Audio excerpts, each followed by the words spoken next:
আজ Valentine day সন্ধেবেলা বেরিয়ে পড়েছিলাম বরমশাইয়ের সাথে একটু ডিনার করতে।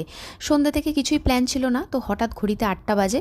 ভাবলাম যে বাড়িতে বসে বসে বোর হচ্ছি, কী করা যায়, তো চলো বাইরে গিয়ে একটু টাইম কাটানো যাক। আর এই সোনারপুরে বিন্দাস একটা রেস্টুরেন্ট আছে যেখানে আমি আগে খাইনি, তো আজকে প্রথমবার গিয়েছিলাম।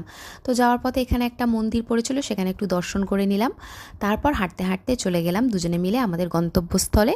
সেখানে গিয়ে তো দেখলাম ভালোই ভিড় আছে, তো প্রথম একটু ওয়েট করতে হয়েছিল আমাদের, বাট খুব একটা বেশিক্ষণ টাইম লাগেনি, চলে এসেছিলো। আর আমরা কী ওখানে গিয়ে খেয়েছি সেটা তো অবশ্যই দেখতে পাবে। তার আগে একটা কথা বলি, এখানে যারা যারা খেয়েছো তারা হয়তো একটা জিনিস নোটিস করবে যে এখানে সার্ভিসটা একটু স্লো।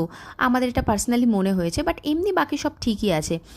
তো যাই হোক, এখানে চলে এসছে মেনু কার্ড। তো অনেক দেখার পর কী খাবো কিছুই ঠিক করে উঠতে পারছিলাম না। তো ভাবনা চিন্তা করে অর্ডার দিয়ে ফেললাম একটা চিকেন মশালা, 2টো বাটার নান, একটা মাটন বিরিয়ানি, স্যালাড আর কোল্ড ড্রিঙ্কস। এখনও পর্যন্ত কোল্ড ড্রিঙ্কসটা এসে পৌঁছয়নি এখানে।